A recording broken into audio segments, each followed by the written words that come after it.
আজকে তার success rate নিয়ে কোনো প্রশ্ন কিছু নেই।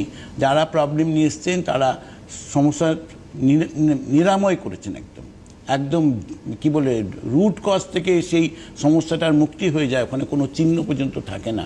এটাই রঙ্গোলি আয়ুর্বেদিকের পরিচয়। আজকে রঙ্গোলি আয়ুর্বেদিকের নতুন করে ব্যাখ্যা পরিচয় দেওয়ার কিছু প্রয়োজন নেই, কিন্তু যারা ব্যবহার করছেন আজকে প্রত্যেকেই সেই জায়গাটা পেয়েছে। এবারে আমরা যেটা আলোচনা করতে চাইছিলাম যে মুখের বাজে গন্ধ এবং তার সঙ্গে মাড়িতে ব্যথা, মাড়ি থেকে ব্লাড বেরোনো, দাঁত খুব নষ্ট হয়ে যাওয়া, এই সবগুলোই কি মানে ট্রিটমেন্টের অধীনে পাওয়া পড়বে? একদম আছে। আজকে মুখে ব্যাড স্মেল হচ্ছে, দাঁতে মুখে পচন ধরে গেছে, দাঁত পড়ে যাচ্ছে। বহু মানুষ আমার কাছে এসছে যে স্যার দাঁত নড়ছে, আমার মনে হচ্ছে একটা পড়ে যাবে। আমরা পড়েনি তো, বলে না পড়েনি, এখনও নড়ছে। আমরা আর নড়বে না, নড়াটাই বন্ধ হয়ে যাবে, আর ওটা আপনার থেকে যাবে। যদি আপনি প্রপার মেনটেন্যান্সের মধ্যে থাকেন, রঙ্গোলি আয়ুর্বেদিকে আসুন, আপনি নিশ্চিত আপনার দাঁতের ব্যথাও চলে যাবে আর দাঁত নড়াটাও বন্ধ হয়ে যাবে, আর নতুন করে নড়বে না। এইটুকু আপনাকে প্রতিশ্রুতি আমি দিচ্ছি আপনাকে।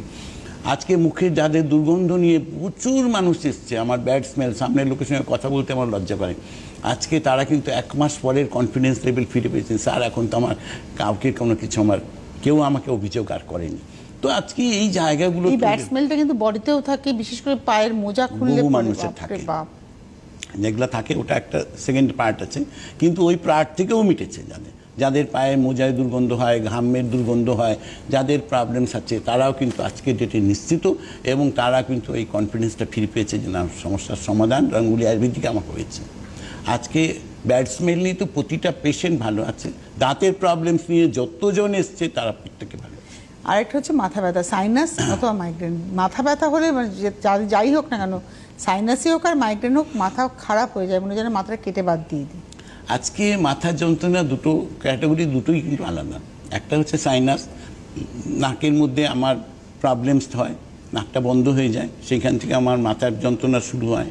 সেটাও কিন্তু আজকে উইদাউট অপারেশন, সাইনাসের প্রবলেম নিয়ে যত পেশেন্ট রঙ্গোলি আয়ুর্বেদিক, কারো অপারেশন করতে হয়নি, তারা উইদাউট অপারেশন প্রত্যেকে ভালো হয়েছেন, সমস্যার সমাধান পেয়েছেন। আর মাইগ্রেন, বহু পেশেন্ট আমার কাছে এসছে মাইগ্রেনের প্রবলেম নিয়ে, স্যার আমাকে তো এটা বলেছে এটা নাকি আমার লাইফের থেকে যাবে না, পার্ট অ্যান্ড পার্সেল থাকবে, মানে কিচ্ছু থাকবে না। কেন থাকবে? আজকে আপনি সিস্টেমের মধ্যে আসবেন তো থাকবে কেন? তা আজকে যখন তারা আবার দ্বিতীয়বার যখন কোনো ট্রিটমেন্টের জন্য আসছেন, আমার আপনার মাইগ্রেনের প্রবলেম কেমন আছে? আমার তো লাইফে কোনোদিন মাইগ্রেন ছিলই না।